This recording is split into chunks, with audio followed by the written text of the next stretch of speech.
ஆண்டவரும் இரட்சகருமாகிய இயேசு கிறிஸ்துவின் நாமத்தினால உங்கள் எல்லாரையும் அன்போடு வாழ்த்தி வரவேற்கிறேன். கர்த்தர் நல்லவர், அவர் கிருபை என்றும் உள்ளது. ஆமென். இன்றைக்கு தேவனுடைய வார்த்தைக்கு கடந்து செல்வோம். எரேமியா 18வது அதிகாரத்தை திருப்பிக் கொள்வோம். 1 இருந்து 8 வசனம் மட்டும் வாசிங்க. 1 இருந்து 8 வசனம் மட்டும். கர்த்தரால் எரேமியாவுக்கு உண்டான வசனம்: நீ எழுந்து குயவன் வீட்டுக்கு போ, அங்கே என் வார்த்தைகளை உனக்கு தெரிவிப்பேன் என்றார். அப்படியே நான் குயவன் வீட்டுக்கு போனேன். இதோ அவன் திரிகையினாலே மணைந்து கொண்டிருந்தான். குயவன் மணைந்து கொண்டிருந்த மண்பாண்டம் அவன் கையிலே கெட்டு போயிற்று. அப்பொழுது அதை திருத்தமாய் செய்யும்படிக்கு தன் பார்வைக்கு சரியாய் கண்டபடி குயவன் அதை திரும்ப வேறே பாண்டமாக வணைந்தான். அப்பொழுது கர்த்தருடைய வசனம் எனக்கு உண்டாகி, அவர், இஸ்ரவேல் குடும்பத்தாரே, இந்த குயவன் செய்தது போல நான் உங்களுக்கு செய்யக்கூடாதோ என்று கர்த்தர் சொல்லுகிறார்.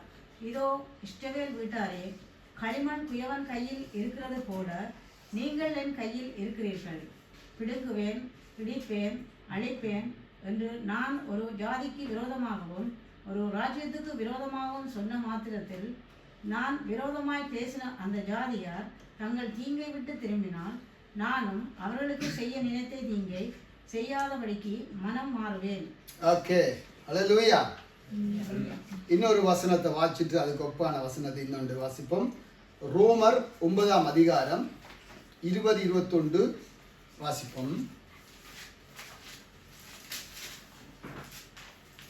ரோமர் 9ஆம் அதிகாரம் 20-21 வசனம். அப்படியானால் மனுஷனே, தேவனோடு எதிர்த்து தர்க்கிக்கிற நீ யார்? உருவாக்கப்பட்ட வஸ்து உருவாக்கினவனை நோக்கி, நீ என்னை ஏன் இப்படி உண்டாக்கினாய் என்று சொல்லலாமா? மிதியிட்ட ஒரே களிமண்ணினாலே குயவன் ஒரு பாத்திரத்தை கனமான காரியத்துக்கும் ஒரு பாத்திரத்தை கனவீனமான காரியத்துக்கும் பண்ணுகிறதற்கு மண்ணின் மேல் அவனுக்கு அதிகாரம் இல்லையோ? ஹல்லேலூயா. மண்ணின் மேல் அதிகாரம் இல்லையோ? யாருக்கு மண்ணின் மேல அதிகாரம் இல்லையோ? இருக்கிறார். தேவனுக்கு மண்ணின் மேல அதிகாரம் இருக்குது. அவர் தன்னுடைய விருப்பத்தின்படி உண்ட கனவீனத்துக்காகவும் உண்ட கனத்துக்காகவும் செய்வதற்கு அவருக்கு 100% நீங்க கொடுக்க தேவையில்லை. அவருக்கு என்ன இருக்கு? அதிகாரம் இருக்கு. யார் என்ன படைச்சது அவரிடத்தில் என்ன செய்யலாது?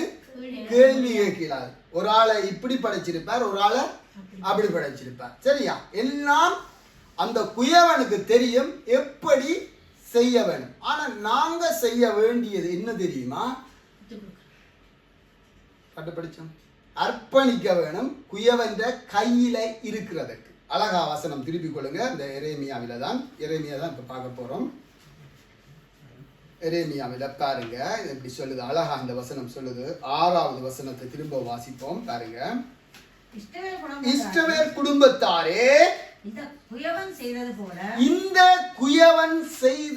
போல நான் உங்களுக்கு செய்யக்கூடாதோ? நான் உங்களுக்கு கேளுங்க, நான் உங்களுக்கு செய்ய கூடாதோ? ஒரு படம் போடுவோம். நான் உங்களுக்கு செய்ய கூடாதோ என்று கர்த்தர் சொல்லுகிறார். நான் உங்களுக்கு செய்யக்கூடாதோ? குயவன் செய்யலாம், நான் செய்யக்கூடாதோ? ஆண்டவர் பார்த்து கேட்கிறார். செய்யக்கூடாதோ? இதோ இஸ்ரவேல் வீட்டாரே, களிமண் குயவன் கையில் இருக்கிறது போல. அழகான வார்த்தை. ஹல்லேலூயா. களிமண் என்ன கவனிங்க? களிமண் குயவன் கையில் இருக்கிறது போல நீங்கள் என் கையில் இருக்கிறீர்கள். ஆமென், ஆமென் சொல்லுங்க. ஆண்டவருடைய வார்த்தை சொல்லுது, நீங்க எந்த கையில இருக்கிறீங்கன்னு ஆண்டவர் சொல்றார். விளங்குதா? முதலாவது குயவன் கையில களிமண் இருக்கிறது போல நீங்க ஆற்ற கையில இருக்கிறீங்க, தேவன் கையில இருக்கிறீங்க. இப்ப எங்களை யாரா ஒப்பிட்டு கலைக்கிறார் ஆண்டவர்? களிமண்ணா ஒப்பிட்டு கலைக்கிறார். சரி, களிமண்ணுடைய சுபாவம் என்ன? ஒரு சுபாவத்தை சொல்றேன். 2 காரியம் என்ன செய்யும் தெரியும்? களிமண் உடைய சுபாவம் தண்ணி தன்மையை வச்சிருக்கும், ஈரத்தன்மையை வச்சு கொண்டே இருக்கும். அப்பதான் என்ன செய்யலாம்? பிசைஞ்சு மாவை தண்ணி ஊத்தேக்க தான் பிசையக்கூடியதா இருக்கு. அதே போல ஒரு களிமண்ணுடைய தன்மை வந்து தன்னை விட்டு கொடுத்து தன்னை பிசைய கொடுக்கிறது. இந்த தண்ணியுடைய தன்மை போயிட்டுதா இருந்தா களிமண் பயங்கர ஹாட் ஆயிடும், வயிறு எரிஞ்சா மண்டை உடை, அப்படி ஒரு தன்மை ஆயிடும்.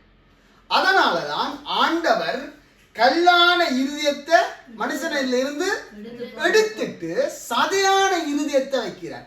ஒரு மனிதனுக்கு கேளுங்க பிள்ளைகள், நிச்சயமா கேளுங்க, ஹார்ட்டான இருதயம் கல்லான இருதயம் இருந்தா ஆண்டவரால வணைய முடியாது. ஏன் தெரியுமா வணைய முடியாது? விட்டு கொடுக்க மாட்டாங்க. சரியா? வணைய முடியாது, கஷ்டமா இருக்கும். அதனால போன முறை உங்களுக்கு ஒரு பிரசங்கம் பண்ணினேன், பனி போல ஆவியானவருடைய மழை நம்மேல வந்தாத்தான் வார்த்தையானவர் என்ன செய்யலாம், உங்களை உருவாக்க முடியும். விளங்கிட்டா? அப்ப ஈரத்தன்மை சொல்லுவாங்க, உங்களுக்கு நெஞ்சில ஈரம் இல்லையான்னு இருப்பாங்க. தமிழாக்களுக்கு தெரியும், இது பெரியாது.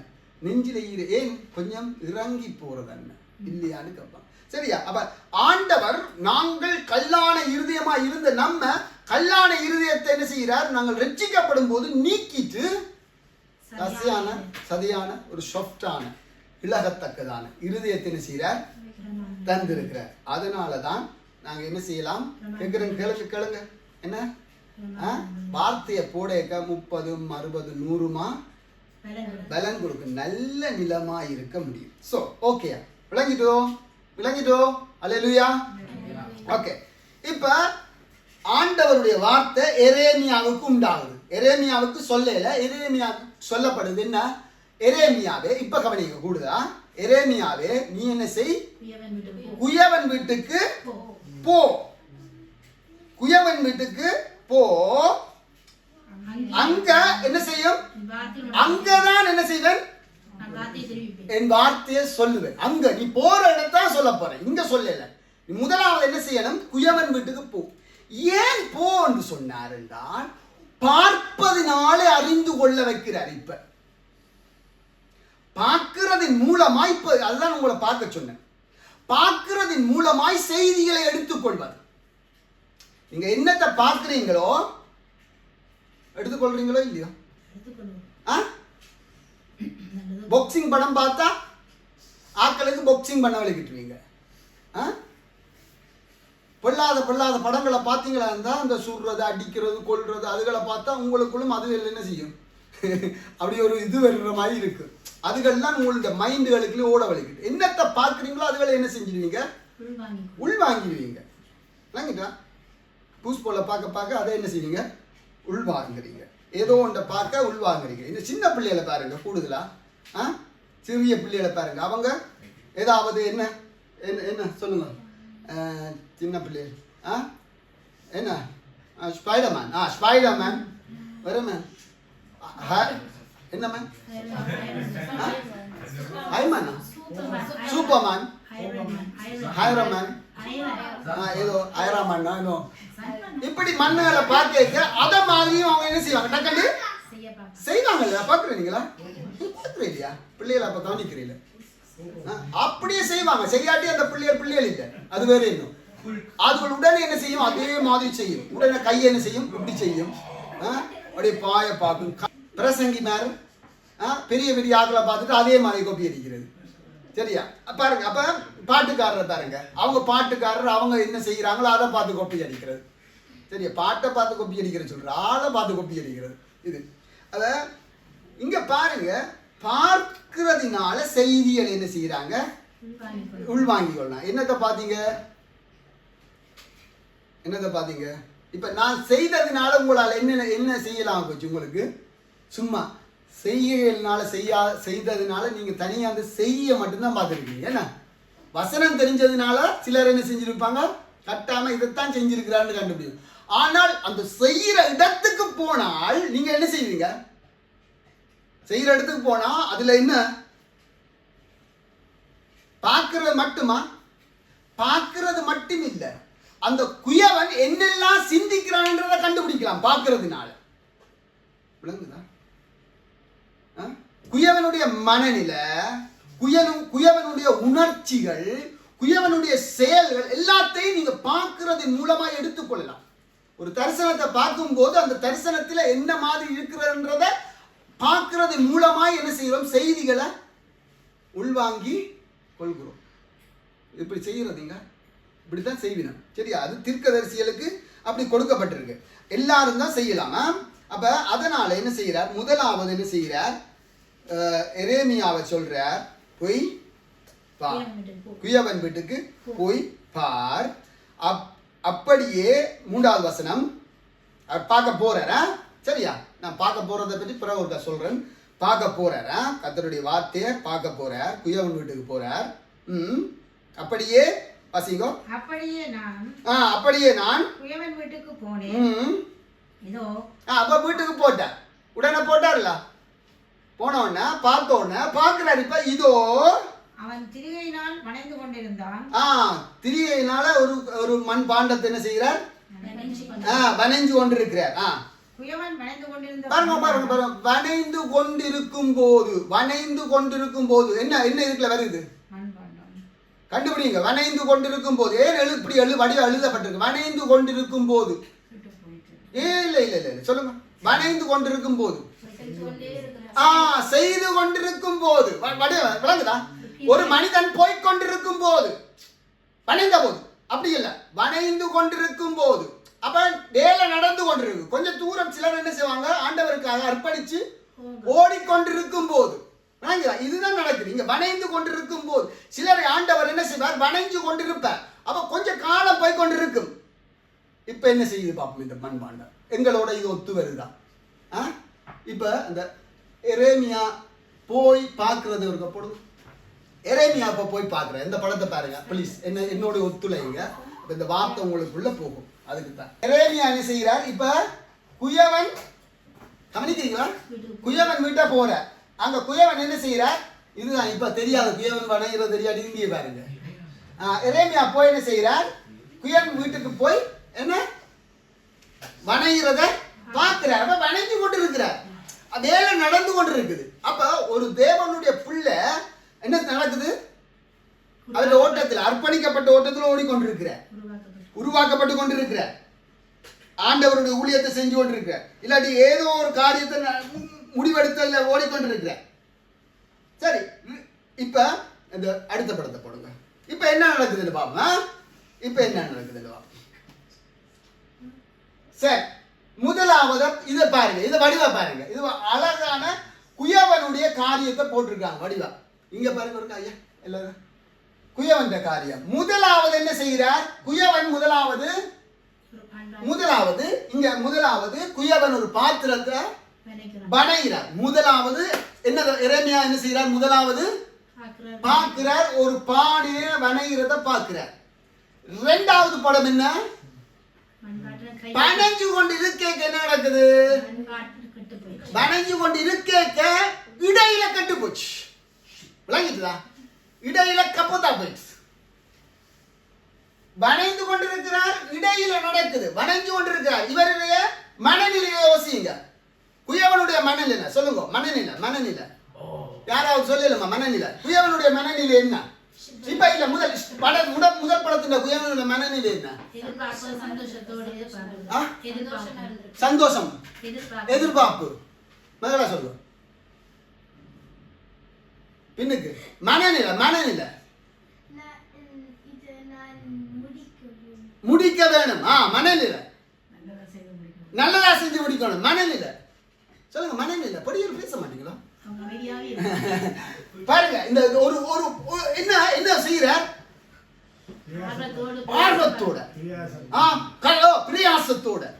இது நல்லா வரும், இது எடுக்க எவ்வளவு மனநிலை. அப்ப தேவனுக்கு எங்களை குறிச்ச மனநிலையை கவனிங்க. இதைத்தான் நான் காட்டுறேன். தேவனுக்கு எங்களை குறித்த மனநிலை தொடங்கல. எப்படி மனநிலையை தொடங்குறார், என்ன தேவா என்ன மனநிலை தொடங்கி இருப்பார்.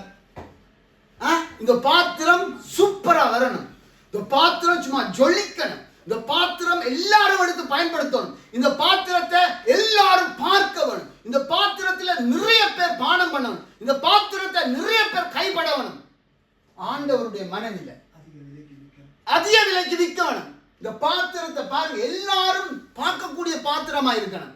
நாம் பெஸ்டா செஞ்சு அதை கொண்டு வந்து வைக்கணும். ஒரு தேவனுடைய ஒரு தகப்பனுடைய மனநிலையை பாருங்க. இதை நான் செய்து முடிக்கணும். இதுக்கு எவ்வளவு உழைப்பு கொடுத்திருப்பார். உன்னை ஆரம்பிக்க எவ்வளவு உழைப்பை கொடுத்து ரட்சிப்பு தன்னுடைய ஜீவனை கொடுத்திருக்கிறார் ஆண்டவர். உன்னை தொடக்கி விட்டவர் இல்ல. உன்னை ஆரம்பிக்க அவர் தன் ரத்தத்தை அசிந்தினார். தன்னுடைய சரீரத்தில் புட்டி கொடுத்து அப்படியே ரட்சித்தார். அவருடைய விலையேறப்பட்ட சகல வழக்குல போட்டிருக்கிறார்.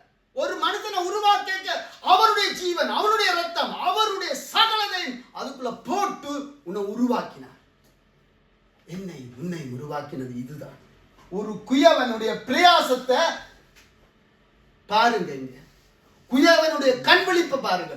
குயவனுடைய செலவை பாருங்க. நேரத்தை பாருங்க.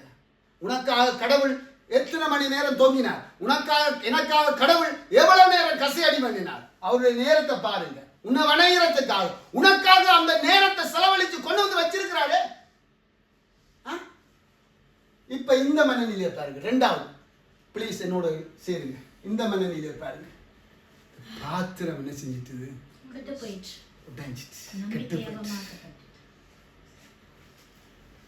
யோசிச்சு பாருங்க.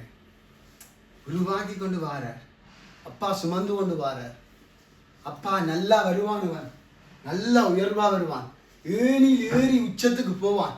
என்னுடைய எல்லா அழுக்கத்தையும் என்ற புள்ள தீக்கும். என்னுடைய விருப்பம் எல்லாம் இந்த பூமியில தேவனுடைய ராஜ்யம் பரவ வேண்டும் என்ற விருப்பத்தை எல்லாம் உன்னை கொண்டு தேவன் உன்னை தொடக்கினார். ஆனா இந்த நிலையிலேயா நீ இருக்கிற இன்றைக்கு? இதுல பாருங்க ஆண்டவர் அப்பாவுடைய செலவு எப்படி இருக்கு, அப்பாவுடைய பிரயாசம் எப்படி வந்துட்டு இதுல என்ன என்ன நிலை. இப்ப அப்பாவுடைய மனநிலை எந்த நிலையில இருக்குது? அதுல நம்பிக்கை என்ன செஞ்சிட்டு அர்ப்பணிப்ப அசக்தி எண்ணப்பட்டது. ஆரம்பம் தொடங்கினது, இடையில ஏதோ ஒரு பக்கத்தை பார்த்துட்டு ஏதோ ஒன்று சொல்லிக் கொள்ளுங்க. இப்ப என்ன செய்யற அப்பா அந்த உடைச்ச பாத்திரத்தை திரும்ப எடுத்து பார்க்கிறார். வடிவாக்கலங்க செய்யல. அவருடைய மனநிலை இப்ப பார்க்கிறது. இப்ப சில வேளைகளை இந்த நிலையில இருக்கிறோமா இல்லாட்டி இந்த நிலையில இப்ப ஆண்டவர் திரும்பவும் என்ன செய்யறார்? உடைஞ்சதான் எடுத்து பார்க்கிறார். இப்ப உடைஞ்சதை பார்க்கிறார். இப்ப அப்பாவுடைய மனநிலையே சொல்லுங்க. பார்க்கிறார். இப்ப வடிவாக்கலங்க உடைஞ்சிட்டு சரியா விடுங்க. ரெண்டாவது இப்ப உடைஞ்சதான் எடுக்கிறார். உடைஞ்சதை எடுத்து பார்க்கிறார். இதுல கொஞ்சமாவது சேவ் பண்றதுக்கு செய்யறதுக்கு இடம் இருக்கா? உங்களையும் வானத்தையும் பூமியையும் உண்டாக்கினவர் அப்படியே தந்த கண்ணால என்னையும் உன்னையும் என்ன செய்வார்? எங்கேயாவது கொஞ்சம் எடுத்தியாவது ஈரம் இருக்கா? கொஞ்சம் எடுத்தியாவது திருத்தலாமா, சரிப்படுத்தலாமா என்று முதல் எடுத்து பார்ப்பார். அவர் தீர்மானம் பண்ணுறார். இன்னும் நீ எங்க இருக்கிறாய்? இன்னும் நீ எங்க இருக்கிறாய்? அவற்ற கரத்துல இருக்கிறாய். மனுஷர்கள் சொல்லலாம், நீ செய்கிற செயல்ல மனுஷன் என்ன சொல்லலாம்? இது சரியில்லை, ஓடிட்டு. யோனா அங்க போயிருந்தார். அடுத்ததுல ஆண்டவற்ற கையில விட்டுட்டு ஓடிட்டாரா? இல்ல ஆண்டவருடைய கரத்துல யோனா இருந்தார். சில வேளை சொல்ல ஆண்டவரை விட்டுட்டு ஓடிட்டா. அப்படி இல்லை. தேவன் தன் பிள்ளைகளை தன் கரத்தில் தான் வச்சிருப்பார். அது எப்படிப்பட்ட பாத்திரம்? அவர் ஏனென்றா அவருடைய பிள்ளை நீ. சரியா? அதை வடிவா நினைக்க. நீங்க தேவண்ட பிள்ளை. தேவனே சொல்ற, நான் ரட்சிக்கப்பா கொண்டு வந்தவனை யாரும் குற்றப்படுத்த முடியும்? விளங்குதா? உங்களை யாரும் குற்றப்படுத்த முடியும். ஏன்னா நீ உங்களுக்காக ரத்தம் சிந்தனை யாரு? உங்களுக்காக சரீரத்தை பிட்ட கொடுத்து யாரு? கடவுள். அவர் மட்டும்தான் உங்கள் மேல குற்றம் சொல்ல. அவரே சொல்ற, நான் குற்றம் சாட்ட மாட்டேன். அப்ப ஆண்டவருடைய கையில நீங்க இப்ப இருந்து கொண்டு உடைக்கப்பட்ட பாத்திரம். நான் அந்த உடைக்கப்பட்ட பாத்திரத்தை சொல்லலையா? சரி, அதை மாத்தி நினைச்சிடாதீங்க. இது கெட்டு போன பாத்திரம். இப்ப ஆண்டவர் பார்க்கிறார். இந்த பிரசாத்துக்கு எங்கேயாவது மனசுக்குள்ள எங்கேயாவது ஒப்பு கொடுக்கிறது நிலைமை இருக்கா? இல்லைங்களா? எங்கேயாவது ஓரிடத்துல ஒரு ஜெப வாழ்க்கை இருக்கா? ஓரிடத்துல இந்த முகத்தை பார்க்கிறானா? எங்கேயாவது மனம் திரும்புதல் இருக்கா? அப்படி பார்ப்பேன். கர்த்தருடைய கண்கள் சொல்லுங்க, பூமியெங்கும் உலாவிக் கொண்டிருக்கும்.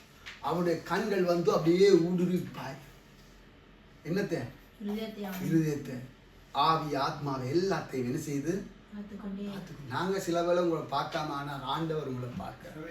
நீங்க நல்லது செஞ்சாலும் பார்ப்பார், கூட செஞ்சாலும் பார்ப்பார். எல்லாத்திலும் ஆண்டவர் நித்திர கொண்டாலும் பார்ப்பார். அல்லேலூயா.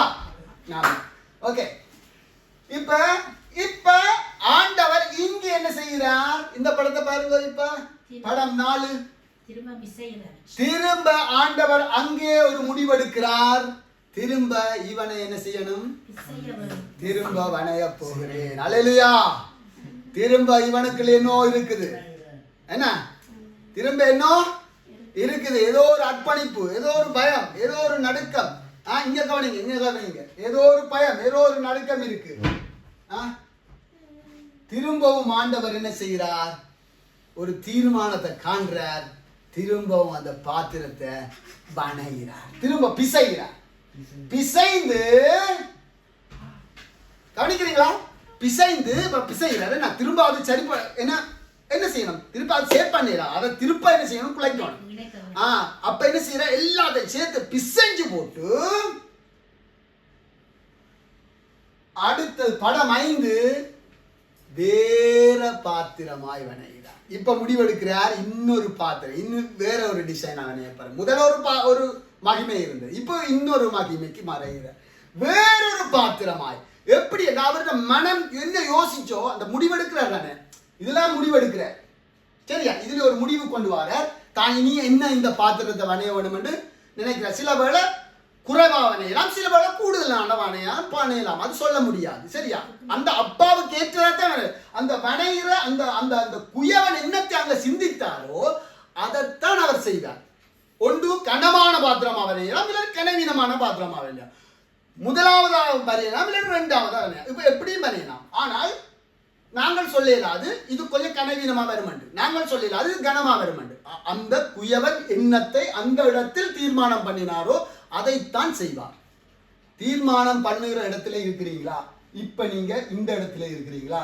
இல்லாவிட்டால் திரும்பவும் ஆண்டவரே என்ன வணைய திரும்பவும் ஒப்பு கொடுக்கிறேன் என்று 5வது படத்தின் நிலையிலே இருக்கிறீங்களா? இப்ப ஆண்டவர் திரும்பவும் என்ன செய்கிறார்?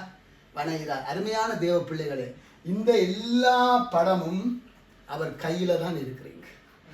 நீங்கள் உடைஞ்சாலும் உடையாட்டியும் தேவனுடைய கைகளிலே இருக்கிறீங்க என்பதற்கு தேவனுக்கு நன்றி செலுத்துங்க. அல்லேலூயா. ஆமென். அவர் என்ன செய்கிறார்? இப்ப அப்பாவுடைய குயவனுடைய மனநிலையை பாக்குறீங்களா? கடைசி படம் 6வது. ஹல்லேலூயா. இங்க கவனிக்கிறீங்களா? எரேமியா. ஹல்லேலூயா. என்ன என்ன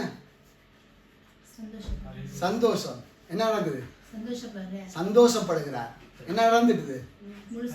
முடிந்து விட்டது. என்ன வணைஞ்சிட்டு விளங்குதா? பாத்திரம் என்ன செஞ்சுட்டு? வணையப்பட்டு தான் பட்ட பிரயாசம் பலன் கொடுத்து, தான் பட்ட பிரயாசத்துக்கு பலன் வந்துட்டு, தான் எவ்வளவு ரத்தம் சிந்தினதுக்கு முடிவு வரையந்தம் நிலைத்திருக்கிறவனே ரட்சிக்கப்படுவான். அவர் வணைவதற்கு விட்டு கொடுக்கிறவனே அவர் கையுக்கு பாத்திரமாவான். அவர் அப்படிப்பட்டவனே பிரயோஜனமுள்ள தகப்பனுக்கு பிரயோஜனம் உள்ள பாத்திரமாய் இருப்பான். சரியா? இந்த படத்தை பாருங்க. இருக்காமா? இப்ப அடுத்த படம். இந்த படத்தின் மூலமாய் ஜனங்களுக்கு நற்செய்திய கடவுள் எரேமியாவுக்கு சொல்ல வைக்கிறார். இத மாதிரித்தான் நீங்கள் இருந்தீங்க. இந்த நிலையில முதல் காட்டின நிலையில தான் நீங்க இருந்தீங்க. இப்ப நீங்கள் என் கையில் இருக்கிறீர்கள். ஹல்லேலூயா. நீங்கள் என் கையில் இருக்கிறீர்கள். களிமண் குயவனின் கையில் இருப்பது போல தேவ பிள்ளைகளே, ஆண்டவர் சொல்லுகிற வார்த்தையை எடுத்துக்கொள்ளுங்க. தேவன் கையில தான் நீங்கள் இருக்கிறீங்க. தெளிவாய் கர்த்தர் எனக்கு சொன்ன வார்த்தையைத்தான் நான் உங்களுக்கு சொல்லுறேன். ஆண்டவர் உங்களுடைய அவருடைய கைகளிலே நீங்கள் இருக்கிறீர்கள். அவர் குயவனாய் இருக்கிறார். ஹல்லேலூயா. அப்ப ஆண்டவர் என்ன செய்கிறார்? உங்களை பார்த்து அவர் வணைய விருப்பப்படுகிறார். சரியா? அவர் வணைய விருப்பப்படுகிறார். எப்படி என்றால் அவர் உங்களை பாருங்க, இந்த பாத்திரம் இப்போ வளைஞ்சு எடுத்தாச்சு. இப்போ இஸ்ரவேலுக்கு என்ன சொல்கிறார்? நீங்கள் வந்து உடைஞ்சாலும் நீங்கள் திரும்புங்க, மனம் திரும்புங்க, நான் உங்களை என்ன செய்வேன்? திரும்பவும் வளைஞ்சு நல்ல ஒரு பாத்திரம். இன்றைக்கு ஒரு ஒப்பு கொடுத்தல் நமக்கு தேவை. நீங்கள் ஆரம்பமாக கையை கொடுத்த ஆண்டவருக்கு அதை முடிவு வரை எந்த மனுஷனும் செய்து முடிக்கணும். அதான் சொல்லுவோம், ஒரு ஒரு நீங்கள் ஒரு முடிவெடுத்தா, வாக்கு கொடுத்தா அதை என்ன செய்யுங்க? நிறைவேற்று. ஏனென்றால் வாக்கு மாறாதவர் தேவன். என்ன, அவரே வாக்கு மாறாதவராக இருக்கிறவரே அவற்ற பிள்ளைகள் நாங்கள் தேவனுடைய கரத்தில் ஒப்பு கொடுப்போமா? நம்ம கவனிங்க. இன்னொன்று சொல்லி முடிக்கிறது. இந்த பாத்திரம் கெட்டதுக்கு ஒரே ஒரு காரணம் சொல்லுறேன். நிறைய காரணம் இருக்கலாம், ஆனால் முக்கியமான காரணம் என்னவா இருக்கும் என்று நான் பார்த்தேன். சரியா? எரேமியாவுக்கு சொல்றார், போய் என்ன செய், நீ இந்த இந்த இந்த இந்த வசனத்திலே அதை கண்டுபிடிக்கலாம். நீ போய் குயவனுடைய வீட்டுக்கு போய் பார். அவன் உடனே என்ன செஞ்சான்? போய் பார்த்தான். இந்த வசனத்துல என்ன கண்டுபிடிக்கிறீங்க சொல்லுங்க, நீங்களே கண்டுபிடிக்கலாம். ஓகே,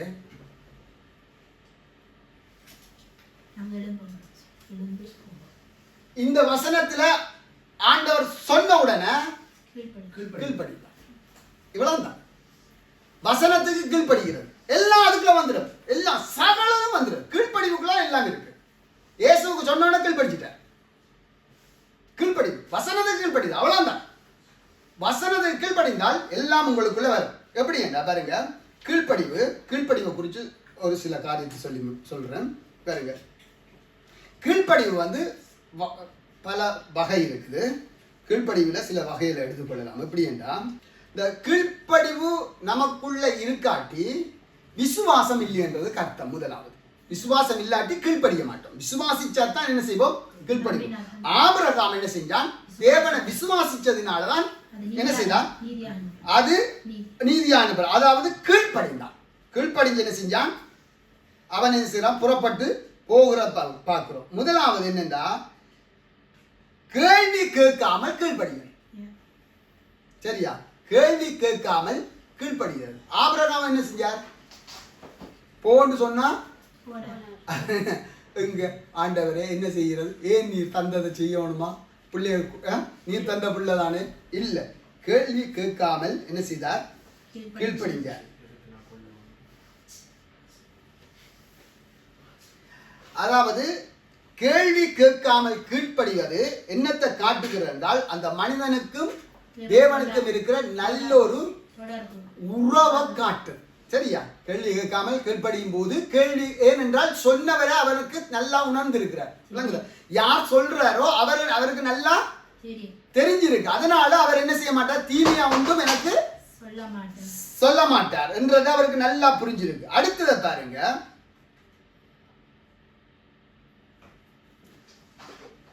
மாட்டேன் என்று சொல்லிட்டு பிறகு கீழ்ப்படுகிறார். முற்றுமாய் மறுதளிச்சுட்டு பிறகு மனம் திரும்புறார். அதுவும் ஒரு கீழ்ப்படிதல் அதுவும் உண்டு. ஏன் தெரியுமா? உங்களுக்கு தெரியும், ஒரு ஓமையை சொல்லிக்க, மூத்த குமாரன் போறேன்னு சொல்லி போட்டு போகையில, இளைய குமாரன் என்ன செஞ்சான்? மாட்டேன்னு சொல்லி போட்டு போனான். சரியா? அதாவது செய்ய மாட்டேன் சொல்லி அடம் பிடிப்பினான். அது பிறகு மனம் திரும்பிட்டு செய்யணும். சரியா? இது வந்து அப்படியே தன்னை காட்டுறது. பாசாங் இல்லாத, மாய்மாலம் இல்லாத இருதயம் டைரக்டா காட்டுறார் அவர் தன்னுடைய இருதயத்தை.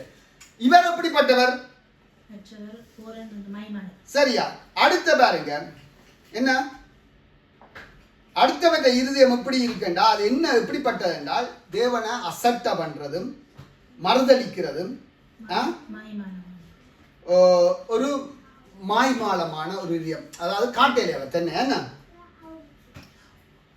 அடுத்தது வந்து இந்த கீழ்ப்படியாதது இன்னொரு காரியம் வந்து சாட்டி சொல்றது. சரியா? சாட்டி சொல்றது என்ன? ஏதாவது ஒரு சாட்டி சொல்லுவாங்க. ஏதாவது சொன்னா ஏதாவது சொல்லலாம். ஏன் பிரதர் லேட்டா போச்சுன்னு சொன்னா, லேட்டா போச்சுன்னு வந்துட்டு வாய்க்கல. ஏன்னா ஏதாவது ஒரு சாட்டி சொல்லிக்கணும். என்ன அது இல்லை, அது ஏதாவது ஒரு சாட்டு. அப்ப ஏதாவது ஒரு எங்க பாஸ்டர் சொல்லுவார் அடிக்கடி, நொண்டி சாட்டுன்னு சொல்லுவார். நொண்டி சாட்டு, சாட்டுகளை சொல்றது. தேவன் கேட்டா சாட்டு சொல்லுவோமா தேவனுக்கு? என்ன யோனா என்ன செஞ்சார்? என்ன சாட்டி சொன்னார்? இவங்க பொல்லாதவங்க நான் போக மாட்டேன், அவங்க பொல்லாதவங்க நான் போக மாட்டேன். அப்ப யாரு? மோசே என்ன சொன்னார்? எனக்கு கதைக்க தெரியாது, எனக்கு கதைக்க தெரியாது, நான் என்ன செய்ய மாட்டேன், போக மாட்டேன். சிலாக்கள் சொன்னாங்க மோசைக்கு வந்து நாக்கில வந்து அவங்க சுட்டு போட்டாங்க சொன்னாங்க. சரியா? நாக்கிலியாம் வந்து ஒரு ஆராய்ச்சியில் சொல்கிறாங்க, நாக்கில் வந்து எய்த்தியர்கள் ஏதோ செஞ்சதோ இல்லாட்டி மோசை எடுத்து சுட்டார தெரியல, சுட்டாருன்னு சொல்கிறாங்க. சிலாக்கள் சொல்கிறாங்க ஆடுகளை மேய்ச்சதுனால ரெண்டதுனால அப்படி ஒன்று வந்தது ஒரு சில ஆராய்ச்சியாக சொல்கிறாங்க. ஆனால் எது உண்மைன்னு பைபிளில் இல்லை டைரெக்டாக. ஆனால் அவருக்கு வந்து திக்கு வாயிட்ட கொன்னு, சரி கொன்னையா உங்களுக்கு தெரியும் என்ன அப்படி கதைக்கிறேன். ஆனால் அவர் வந்து சொன்னது யாருக்கு விளங்கி இருக்கு? ஆரோனுக்கு விளங்கி இருக்கு. ஆரோனுக்கு விளங்கினதுனால ஆரோன் சொல்லி இருக்கார், டொல்மேட் பண்ணியிருக்காரு. சரியா? சிலர் பேசுறது சிலருக்கு விளங்காது, உண்மையா பேசுறது விளங்காது. ஆனா யாருக்கு விளங்கு? கர்த்தருக்கு விளங்கும். அல்லேலூயா. அப்ப நொண்டி சாட்டுகள், ஏமாத்துறது, அசட்டை பண்றது, இதெல்லாம் கீழ்ப்படியாமைக்குள்ள வரும். கீழ்ப்படியாம இருக்கிறது என்றால் இந்த மாய்மாலம், அசட்டை பண்றது, வெறும் கேள்வி வைக்கிறது. உடனடியாக ஆண்டவர் சொன்ன எரேமியா என்ன செஞ்சிட்டார்? போயிட்டார். என்னத்தை காட்டுகிறா? முதலாவது அவருக்கு என்னத்தை காட்டுகிறால் அவர் அருமையான அவருடைய கீழ்ப்படிதலை காட்டுகிறது. குயவனிடத்துல போய் என்ன செய்கிறார்? அவர் குயவனிடத்துல போய் அவருடைய சிந்தைய வடிவா பார்க்கிறார். தான் பார்க்கறதுனால அவருடைய சிந்தை என்ன குயவன் நினைக்கிறார், என்ன குயவன் நினைக்கிறார். சரி, நீங்கள் பார்க்க வேணுமென்றார், குயவன் என்ன சிந்திக்கிறார் என்று பார்க்க வேணுமென்றா கேட்குறீங்களா? ஒருக்கா கவனிங்க. குயவன் என்ன சிந்திக்கிறார் என்று பார்க்க வேணுமென்றா நீங்க கிட்ட போகணும். கிட்ட போனாத்தான் குயவன் அங்க என்ன சிந்திக்கிறார் என்று பார்க்கலாம். அப்ப நீங்க கிட்ட போனாத்தான், தேவனுக்கு கிட்ட போனாத்தான் தேவனுடைய இருதயத்தை நீங்க அறிஞ்சு கொள்ளலாம், மனநிலையை அறிஞ்சு கொள்ளலாம். விளங்கிட்டா? தூரத்துல நின்றீங்க இருந்தா தனியா ஒரு படம் தான் தெரியும், வேற ஒன்றும் தெரியாது. நல்லா கிட்ட போனாத்தான் எதையும் மடிவா என்ன செய்யலாம், பார்க்கலாம். அப்ப வேதத்துக்கு கிட்ட போகணும். அப்ப தேவனுக்கு கிட்ட வரும்போது ஜெப வாழ்க்கை, வேத படிப்பு, இதுவெல்லாம் கிட்ட நீங்கள் ஆலயத்தின் ஆராதனையில் கிட்ட சேர சேர சேர என்ன செய்வீங்க? தேவண்ட சித்தத்தை, தேவண்ட மனநிலைய, தேவண்ட விருப்பத்தை, தேவண்ட உணர்வுகளை, தேவண்ட இருதயத்தின் துடிப்புகளை நீங்க இந்த ஏக்கம் விருப்பம் எல்லாம் என் இதய இப்படி நீங்க தூரத்துல படிச்சீங்களா இருந்தா அது ஒரு வாயில பாட்டா தான் முடியும்.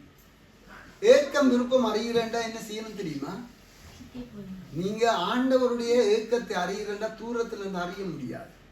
ஆண்டவருடைய ஏக்கத்தை அறிகிறேன்டா ஆண்டவருக்கு கிட்ட விளங்கிட்டா? அப்பதான் தேவ சித்தத்தை நீங்க விளங்கி கொள்ளலாம்.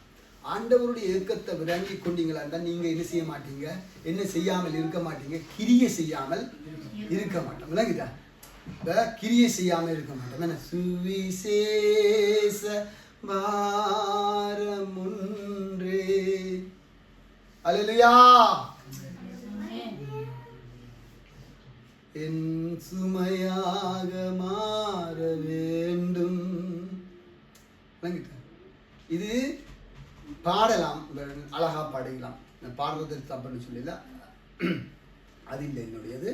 அதாவது நீங்கள் எவ்வளவு ஆண்டவரோட கிட்ட போக போக ஆண்டவருடைய என்ன செய்யும் அந்த ஏக்கம், அந்த இதெல்லாம் வரும். நீங்க எவ்வளவு வெக்கையான ஒரு இடம் பொயா பண்ணி விடுமே தானே, எரிஞ்சு கொண்டு இருக்க தூரத்துல இருக்கிற வெக்கைக்கு நீங்க கிட்ட போற வெக்கைக்கும் வித்தியாசம் இருக்கு. நீங்க கிட்ட போக போக உங்கள இருக்கிற என்னில இருக்கிற தூசிகள் எல்லாம் என்ன செஞ்சிடும், எரிஞ்சு தேவ பிரசன்னத்துல எங்களை உருவாக்கும். அல்லேலூயா. நல்ல ஸ்மைக் என்று சாப்பிடுறீங்களா? என்ன கிரில அது என்னத்தால அது எட்டிச்சு ஃபேட்டெல்லாம் எடுக்குது. நல்லா இருக்குன்னு சாப்பிடுங்க. அப்படியே பச்சையை சாப்பிடுவீங்களா? தேவனுக்கு கிட்ட போகும்போது அவருடைய மனநிலையை நீங்கள் கண்டுகொள்வீங்க. அவருடைய மனநிலையை கண்டுகொண்டீங்களா என்றால் அவர் சொல்லுகிற சத்தத்தை கேட்டு கீழ்ப்படிந்து அவருடைய இருதயத்தின் விருப்பத்தின் கிரியைகளுக்கு நீங்கள் விட்டு கொடுப்பீங்க. அப்பொழுது உங்களை கொண்டு தேவன் பெரிய காரியத்தை செய்வார். அல்லேலூயா. எப்பொழுது நீங்க மறக்காதீங்க, நீங்க தேவன் கையில இருக்கிற மண் பாண்டம். அல்லேலூயா. உங்களை அவருக்கு தன்னுடைய விருப்பத்தின்படி வணைய விரும்புகிறார். அல்லேலூயா. உடைஞ்ச பாத்திரத்தை பற்றி நான் பேச வரையில, நான் கெட்டு போன பாத்திரம் என்னத்தால கெட்டு போச்சுண்டால் கீழ்ப்படியாததுனால கெட்டு போச்சு. ஆதாம் ஏவாள் விழுந்தது எல்லாத்தையும் நீங்க சுத்தி பார்த்தீங்களா என்றால் கீழ்ப்படியாமையினால ஆதாம் அவள் விழுந்தார்கள். ஆதாம் அவள் விழுந்தது கீழ்ப்படியாமையினால நாங்கள் கீழ்ப்படிவை கொண்டு வருவோம் எங்களுக்குள்ள. அல்லேலூயா.